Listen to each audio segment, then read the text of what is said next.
Hi, welcome to the Personality Hacker Podcast. My name is Joel Mark Witt. And I'm Antonia Dodge. And today we're going to talk about the cool stuff that we come away with, even in the most dissatisfying of history's past and upbringings.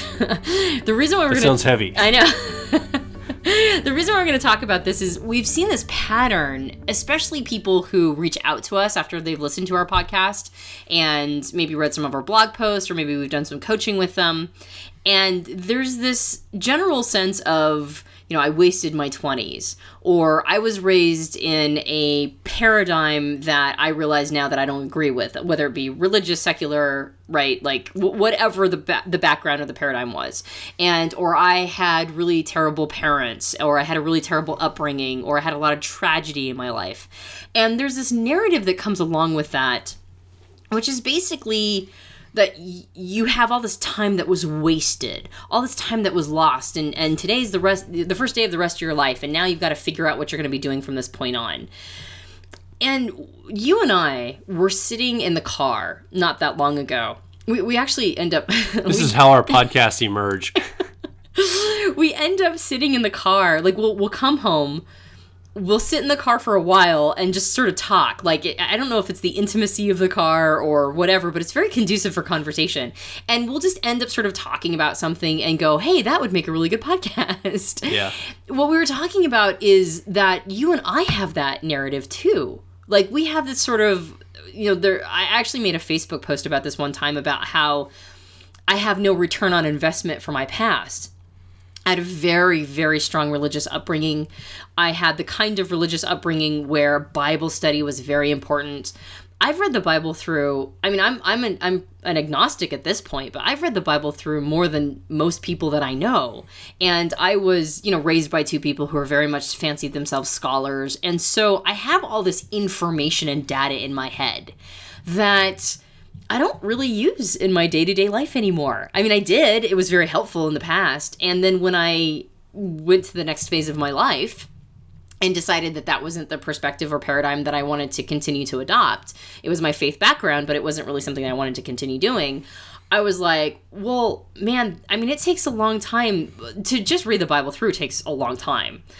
To study it actively and do as much personal study that I did, and I used, appropriate or approved books to study and approved manuals. So I got one interpretation or perspective on biblical interpretation. But I got a lot of that. Sure. There was a lot of data in my head. And I had this big story about like all that time that I invested in something that I don't really use that much anymore. And so that's a narrative that has come up for me too. And I'm like, man, I didn't get any return on investment.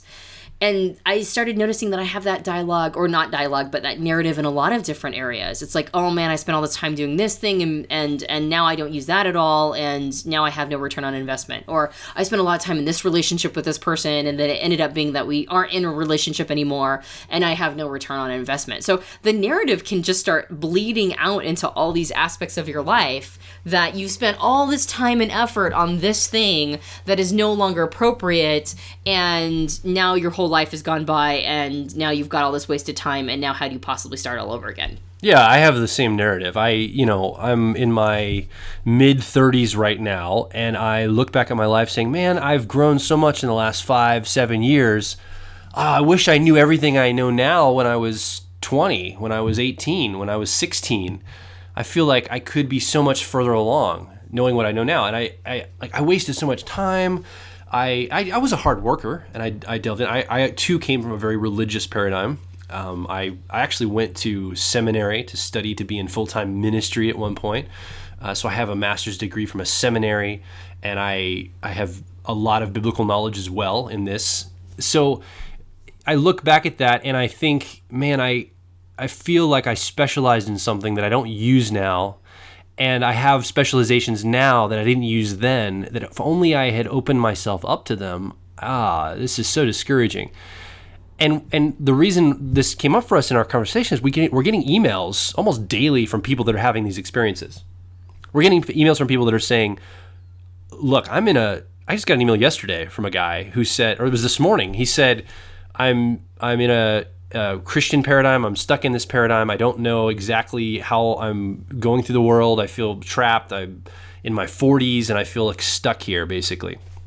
And I was thinking, man, this is a story I keep seeing pop up again and again and again. And I don't want it to sound like I or you or we are picking on any particular perspective.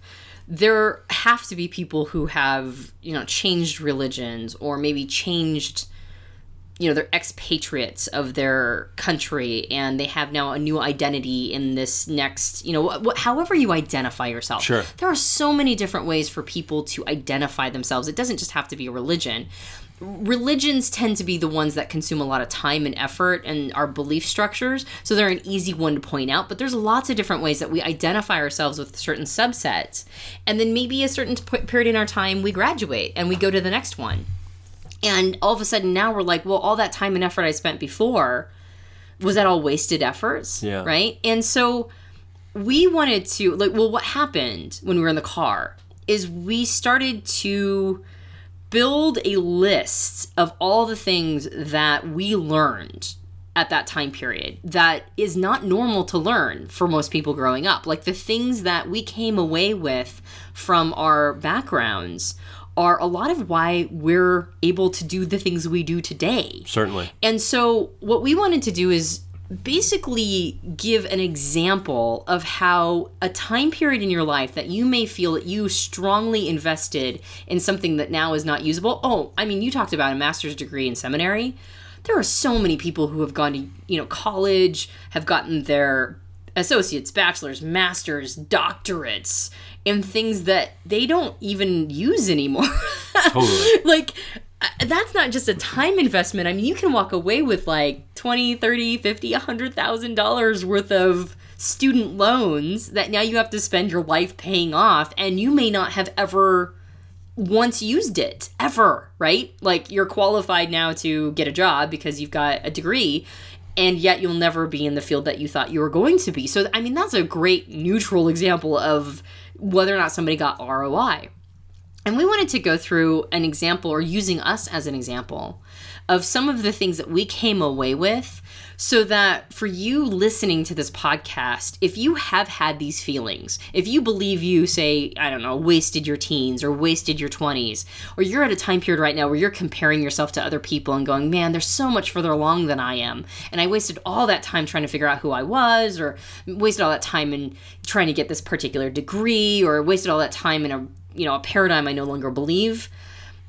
We want to use ourselves as an example so that you can really take a strong assessment into your past and say, what did I actually walk away with? Yeah. How can I make a list of the things that if I didn't have these skills now, I wouldn't be able to do the thing that I want to be doing. And if you're not doing the thing you want to be doing, ask yourself what skills you built that can push you or encourage you to start doing the thing you want to be doing, which is living your passion. Yeah, and I think the perspective shift is, we talk a lot about this. It's the idea of integrating and transcending. You take the things that you have in your past, whatever those are, whether it was partying through your 20s or going to seminary in your 20s or getting a job or getting a degree in your 20s, whatever that was in your past, and you might be younger or older than that, but whatever that is, take that and look at it and say, what I am where I am today because of those choices, because of where I was then is where I'm at today. I'm sitting here listening to the Personality Hacker podcast. I'm listening to Joel and Antonia talk,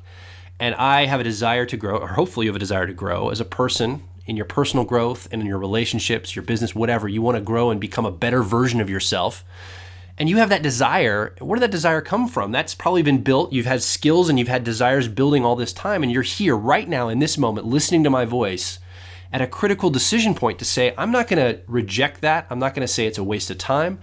I'm going to say there are things I learned and tool sets I got from that experience that are going to apply to me now and into my future. They're going to make me into the person I'm going to becoming every day. I'm going to be becoming this new person every day. And I want to use those things that I've built. So I think it's a really exciting time for you if you're at this kind of crossroads in your life. Yeah, it's an exciting time for me. I mean, as much as I've had this narrative or story in the past that I wasted all this time and I didn't really get my life going until I was in my 30s, the truth is I'm doing what I'm doing now. Like the ability to show up to a microphone at a podcast and to riff, on a subject and come up with concepts and thoughts and perspectives and have it be meaningful to anybody else other than myself is a skill I built in my old paradigm. Not everybody has this ability. And I started to really realize one of the things that I was able to take away from the faith of my youth is that it was a very intense schedule. There was a lot of meetings. There was a lot of going to church. And within that, there was a lot of public speaking opportunities, more so than at most denominations. The denomination that I grew up in had a lot of public speaking opportunities for basically everyone.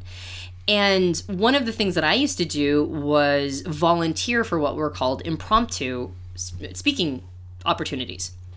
And so, you'd have a lot of speaking opportunities, but then they'd have basically time to fill. And they would say, does anybody want to impromptu, give a talk? And I basically, at a certain point, decided that I wanted to jump on those opportunities. And so very frequently, I would have speaking opportunities that were, because they were impromptu, they were last minute.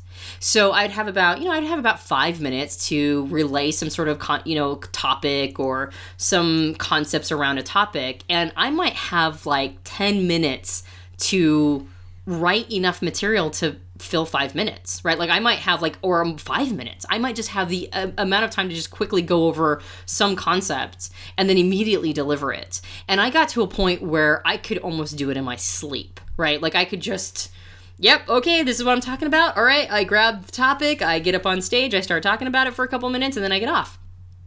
And at the time, I was doing it because I wanted to be the best version of myself in that context. I wanted to be awesome at whatever I was doing while I was doing it. I look back now, though, and I see most people have not had the amount of public, not just public speaking experience, but the pressure to do something last minute public speaking, right? And to keep your cool on stage and to be able to talk in front of all these people and to be able to talk cogently on a subject or coherently anyway. And I just had so many of these opportunities that I was like, I looked back and I was like, holy crap, most people don't get that. Yeah. I got so much, because of the background I came from, I got so much speaking time in, so many. I mean, it wasn't all amounted to hours, but they were like 5 minutes at a time. So it wasn't like it was like hour-long speaking assignments or anything.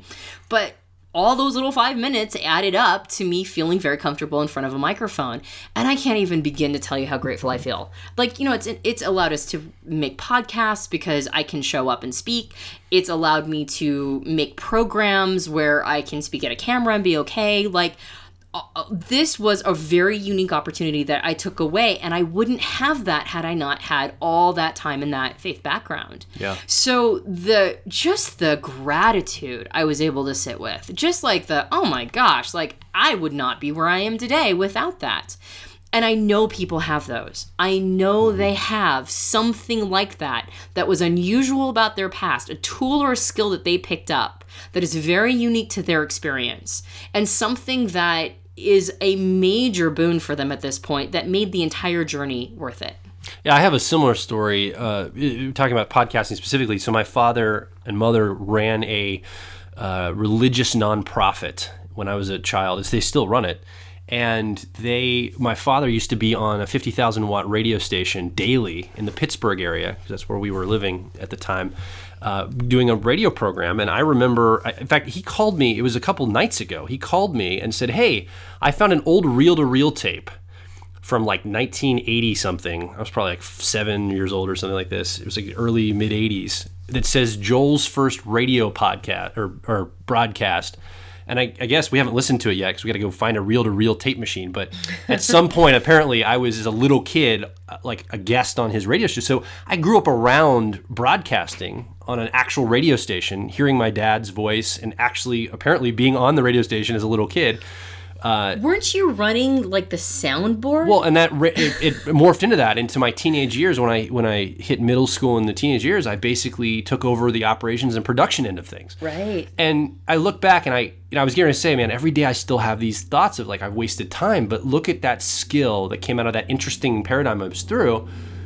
And again, I don't think it is wasting time. I've learned so much in these experiences, and I'm integrating those into the next phases of my life.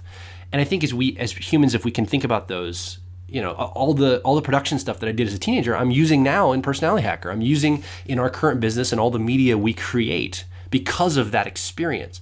And so it's exciting to think, looking back, and I'm actually getting excited talking about it because we forget to be grateful for the things in our lives as humans that have gotten us to the places we're at. And it's exciting to think, and your experience is probably not like mine and Antonia's. Your experience is probably going to be different. You have some other different experience.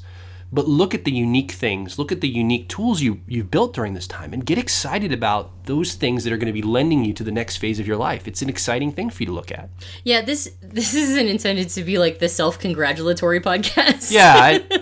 Where we're like, look at how awesome we are. I'm all self-conscious about that. Like, we're just patting ourselves on the back of how awesome we are. Well, I'm not self-conscious about it, honestly, because it is self-congratulatory, and that's what we want everybody to be. We're trying to use examples of things that we didn't even strike us until recently. Like, we weren't even thinking about that until really recently, where it sort of was like, oh, I guess we're able to do what we do now because of the past we came from, the past that we have a tendency to bitch about. Yeah. It's like we're constantly complaining, and we have this narrative of all this wasted time, and we should be so much further along in our lives and our careers, and yet we wouldn't be able to do what we do without that. And again, everybody's got it. And those are real specific, tangible things we're talking about. But there's oftentimes we need to record a podcast and we just don't feel like it. We feel tired. We got off of a big program we just taught, or we just wrote articles all day and it's late at night, and we know a podcast needs to be done for the next week. Or it's a holiday. Yeah. You don't want to do We just want to eat turkey and chill out on the couch and watch football or whatever. But we both grew up in households. So this is independent from a religious or a structural paradigm. We grew up in households where parents didn't let us get away with that. Oh, no. If you didn't feel like doing something, that was not a reason not to do it. Like, I'm sorry you feel that way, but you're going to do this thing. Right. And so we learned early on in our lives that the discipline of just buckling down and doing something is there. And I believe we've carried that into our business now as well, in our lives and what we do. I mean, I don't feel like doing a podcast all the time. Right. But we show up and we get into it and we start to enjoy it as we go, and things start happening. So. And we can start ticking them off. Like, you growing up in a youth ministry camp, you ended up having to corral huge numbers of teenagers and get their attention and be interesting to them. So your crowd control abilities are phenomenal. Whereas I grew up in a very unpopular religion, and so I grew up basically getting an attitude like, well, I mean, I guess I may or may not be acceptable to you, but now as an adult, like, really, I couldn't give two craps about what people think. And not because I'm an amazing person who's totally, like, internally referenced. It's because I just grew up going, I guess I can't think about this. I guess I can't care. And I mean, we can just go on and on and on. And again, what were yours? Like, I know people who grew up in very abusive households where, I mean, that's a terrible narrative, right? Like, they came away in an abusive household and they just, like, I mean, they have all this personal development work to do. They've got all this self-acceptance to do, all this, permission to figure out. And at the end of the day, they have extraordinary compassion. Right? Like, they have this ability to have compassion for people at their weakest. Or they have this, if they don't have compassion, they have incredible survival skills where they just have a savvy know-how. Like, that phrase that Wyatt Woodsmall always says, that nature is unkind to creatures who lack awareness. Oh, yeah. Right? Well, people who have been raised in a survival context, they don't lack awareness at all, right? And they have an ability to navigate the world in a very interesting way. And those are really sort of like abstract concepts, but that's because I don't know what the specific skills you picked up are, and yet you did, right? Like, go through your past. If you have this concept of return on investment, of ROI, what did I get from my past? You have skills you built. You have things you came away with that made you who you are today. And then get a modest assessment of where you're at. There was this, speaking of things that we picked up from our past, there was this study project that I did when I was younger about the difference between humility and modesty. Now, again, I grew up in a very religious context, and so humility was a big deal. Like, the meek shall inherit the earth, and it was very much about being humble. And then I ran into the word modesty, and modesty is thrown around a lot in religious circles. usually has to do with what you're wearing, right? Like, be modest, don't have too much cleavage, have your, if you're a female, have your, skirt at the knee length or whatever the provisos are. And I remember looking up modesty at a certain point, and then in the interpretation that I came from, the difference between humility and modesty was that humility was not thinking that you're better than anybody else. Like, humility is more about your identity and where you stand in relationship to everybody else. It was like, don't get above yourself. Don't think that you're better than anybody else. Kind of understand your place. Modesty, though, was about accepting your limitations. Now, this is just something that I came up with in the interpretation of my background, but I still carry this model with me. And the reason why it was so powerful was that it dawned on me that if I'm modest, if I'm getting an accurate assessment of what my limitations are, I am simultaneously getting an accurate assessment of what I'm good at. Like, I don't have to say that I'm bad at something if I'm not. That would be false modesty. And I don't have to say that I'm, less than somebody else in a certain skill. That would be false humility. That would not actually be honoring the thing itself. Mm-hmm. Modesty means that I acknowledge limitations and at the same time acknowledge skills. So I've sort of taken this concept with me, or not sort of, I have taken this concept with me throughout my life, going, I don't have to pretend that I'm bad at something if I know that I'm not. Right? Oh, yeah. That is just the opposite side of the coin as puffing myself up and acting as if I'm better at something that I'm not. And of course, you've got this whole fake it till you make it concept. So it's not like projecting out to the world where you want to be is necessarily a bad thing. But if you're exchanging goods and services for it, right? Like, somebody's paying you to do something that you're not actually qualified for. Sure. That would be, that would be misrepresenting your abilities. But if you say that you're not as good at something that you are good at, that's also misrepresenting your abilities, right? And modesty is about that accurate assessment in between. And that's really been very powerful for me because, first of all, I think people trust you more. Yeah. If you are giving an accurate assessment of where you stand, if you're not denying the things you're good at, and at the same time that you're not pretending to have something that you don't, people start to really rest into you. They think that they can trust you. They can trust your information. They can trust your integrity as a person. And so I found that it's helped me become a more trustworthy person in general. But the other thing is that it helps me appreciate what I have. Sure. If I'm diminishing what I have, if I'm diminishing my skills, then I can't exactly show gratitude for it. So just really resting into the things that I have has helped me become a lot more of a grateful person. And a part of that gratitude is being grateful for the skills that I picked up in my past. There's a great scene in the show on Netflix, House of Cards, where I think it's in the first season, where he is going back to his roots in South Carolina, and he stands up in a church. It just so happens he's there. But he's talking about the people of his town, and he turns to the camera because he breaks the fourth wall often. The Kevin Spacey character, who's playing the main character, and he says, "The people that I grew up around, their humility is their pride. That's how they showcase their pride." And I remember anchoring that, and I've struggled with this in my life, and especially in the last few years, I've done a lot of work around this. And even earlier in this podcast, I said I'm a little insecure, and you're like, "Well, I'm not insecure at all." And I guess that was me earlier in this podcast putting out a false humility. Even here, I still am working on this aspect of myself. I tend to diminish the things that I really probably shouldn't diminish because they're things I am proud of. And I think that as you go along, if you have this capacity for false humility, or you suppress the things that you take an accurate assessment of, I'm actually good at this thing. Like, I am good at this. I can do this well, and that doesn't make me better than anybody else. Maybe at this task it does, or this skill, but not a person. I'm equal as a person to everyone else. But I think that's a good thing to embody, and I'm working on that in my life more and more, and I'm calling it right here on this podcast because I noticed it in myself earlier. Yeah. And I'm saying I need to look at that and correct that. And there's probably something in your life, if you're listening, that you're doing that with. You're suppressing. And I think that idea of modesty is so powerful.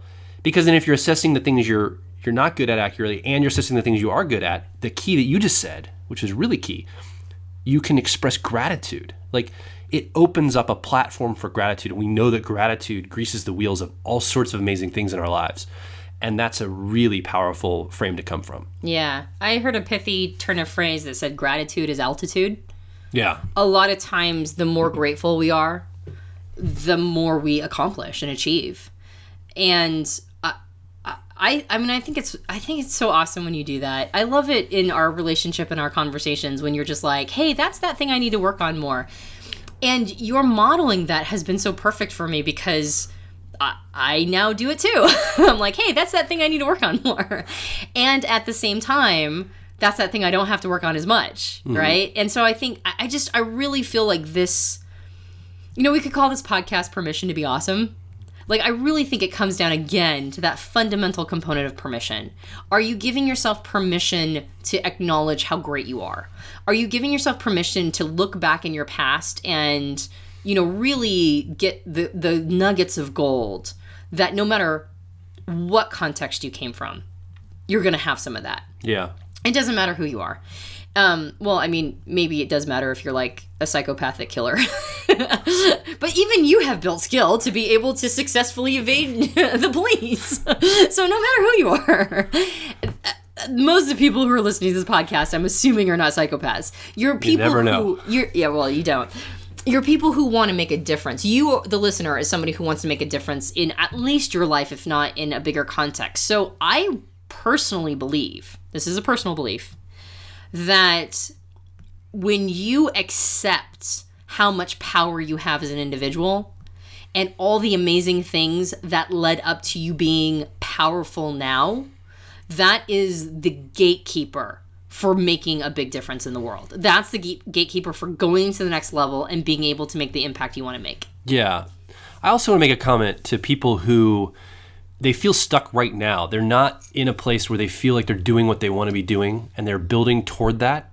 And that's okay. Accept that about yourself where you're at. I remember working a job for 5 years that I all but hated. It was better than some things I could be doing, right? But I was in a city that I wasn't particularly fond of at the time. Was in a very difficult relationship with my first wife. We were going through a lot of struggle. We were separated off and on during some time period. I was going to this job every day, and I remember every week I would sit down with my calendar to plan out my week, and I'd block out my job during the weekdays, and then in the evenings I'd plan business or spending time with my two boys at the time. And I remember because I've always wanted to run my own company and be a part of a company. In the place where I would put my job, instead of writing the job down that I was doing, I said CEO training in that spot. And I'd write that every day for this job I showed up. Because in my mind, I knew I was in a position I didn't like, and I knew it wasn't going to be forever. But I remember saying to myself, I'm going to use this as an opportunity to build skill in some way, in whatever ways I can, in business and in communication, working with people. And I'm going to frame this in my mind that this is my training for when I run a company. This is going to be some foundational training that I'm going through because I can see in the future that this is going to play out to be a benefit to me. And so I would do these little mental exercises like calling things different names than what they actually were. That wasn't my job. It wasn't CEO training. I wasn't even in a high level of management at this job. But walking into the work every day, I would literally kind of repeat to myself a couple of times, okay, I'm going into CEO training. I'm going into training, business training. This is a good thing for me. And I would give myself a positive spin on it, and I would look for the things that I could take away from that would benefit me someday when I was doing what I'm doing. So I just want to encourage you, if you're not at the place you want to be, look at where you're at and see how you can shift perspective for that and learn the skills. Just like we're talking about your past, this today will be your past tomorrow. Right. What can you do today that you're going to look back and go, yep, I took the time to build skill there, even though I wasn't sure exactly what I was doing yet. I built skill at this point. I think that's so powerful. I mean, we end up being, there are times when we feel very stuck.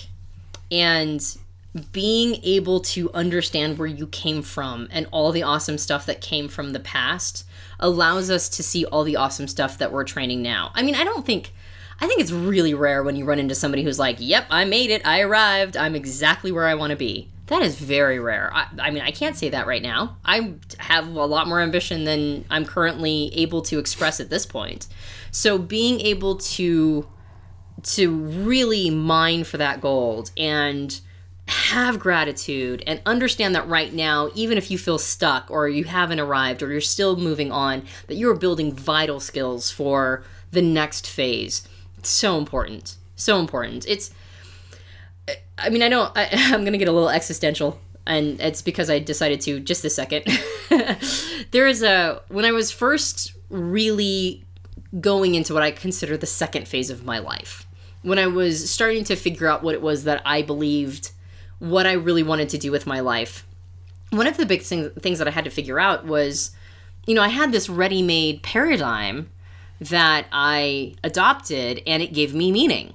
And when I graduated to the next phase of my life, it was like, okay, so where do I find meaning? And I ended up doing a lot of, at this time, it was really important for me to study like formal logic. It was really important for me to understand, cognitive dissonance and concepts around cognitive biases. And one of the things that I started studying with a friend, I mean, I wasn't going down the rabbit's hole as far down as he went because he was a philosophy major, is I started studying some philosophy. And because he was a philosophy major, he basically said, read this, this, this, and this, right? And he gave me, all the best of the best as far as he was concerned. And one of the things I ran into is what I ended up calling the Sisyphus conundrum. Now, Sisyphus was a character in Greek mythology that ended up pissing off one of the gods, and he got damned to Hades, and his punishment was to push an enormous boulder up a hill, and it would take all day. And then at the end of the day, the boulder would go back down. It would roll back down the hill. And then the next day, he had to push the boulder up the hill. Now, again, I did not go super far down in the rabbit hole. There is going to be listeners who are like, oh, I remember the philosopher that talked about this. I can't remember the person's name. Sure. That said, they mentioned how they can only imagine that Sisyphus was able to create meaning around pushing the rock up the hill. And it was personal meaning to him, and it made his task enjoyable. Now, if you're listening, you might have meaning that comes from, a divine source, which I have all the respect in the world for. You might have existential meaning that doesn't come necessarily from a divine source, or you might define divine in a very unique personal way, and that gives you meaning. I was recently called quite a spiritual person from somebody that took me completely aback because I don't see myself as spiritual at all.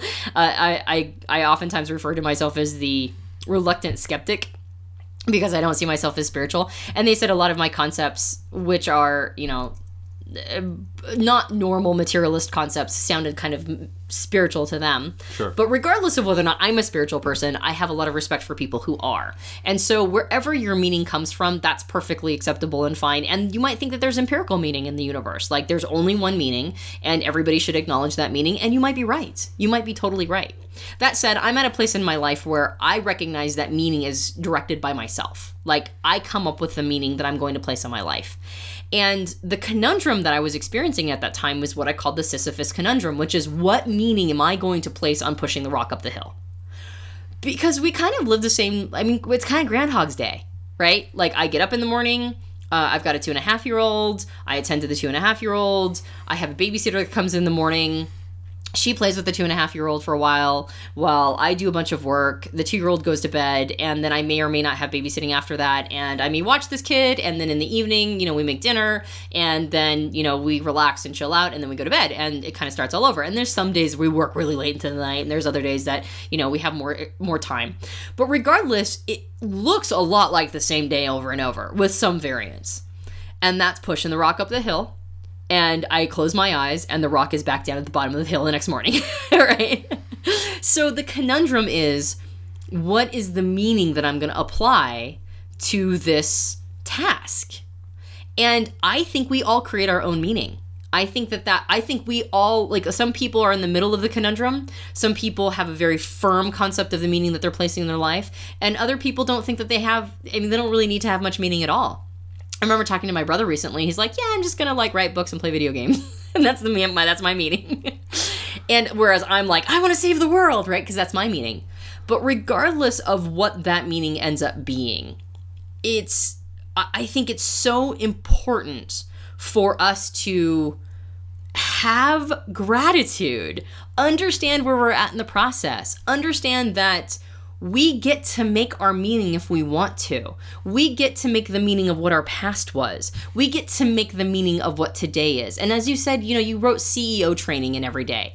That was the meaning that you had pushing the rock up the hill. That was how you answered the Sisyphus conundrum. Yeah. And I believe that the ability to do that, and I probably just rambled, and I probably was totally off topic, and I probably totally tangented. But be modest. That was good stuff.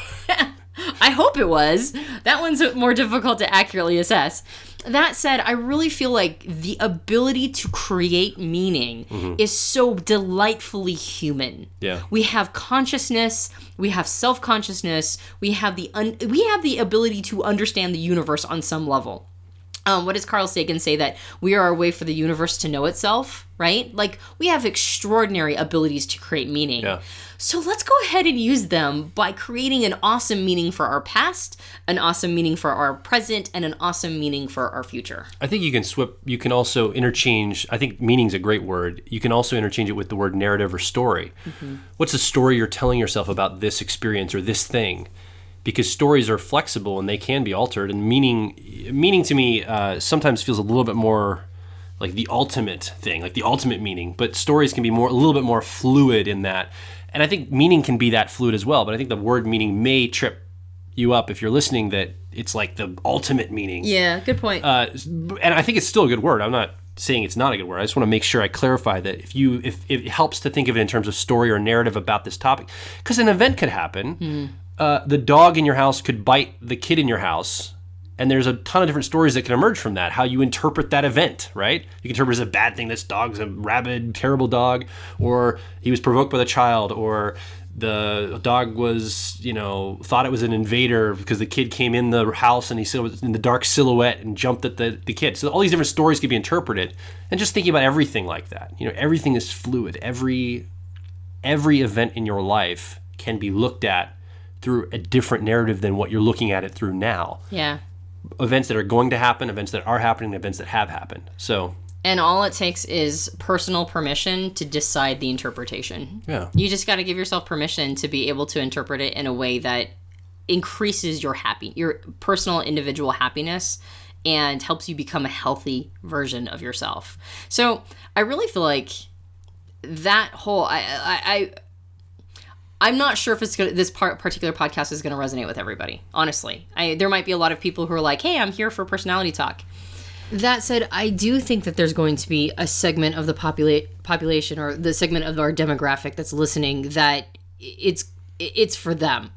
Like, this is an important podcast for people who need that extra bit of oomph, that extra bit of, like, it's gonna be okay. There's a lot to be grateful for. So even if it doesn't resonate with everyone, we're getting so many emails, we're getting so many responses for people who are in that place that you defined as stuck, that I think that this is the podcast for them. Sure.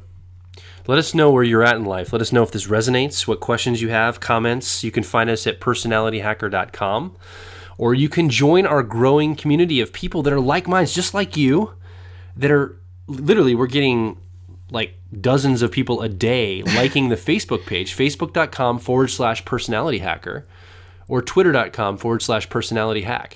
And if you like our podcast, please, please, please rate us on iTunes. We would love to get feedback from you, and we'd love to know how we're doing. Yeah. We really would love it if you were able to go to iTunes and rate us. There's an option there to subscribe so you won't miss a podcast. And we'd love to have your feedback and let us know what's happening. So my name is Joel Mark Witt. And I'm Antonia Dodge. Thank you so much for joining us on this episode of Personality Hacker Podcast. We'll talk to you on the next one.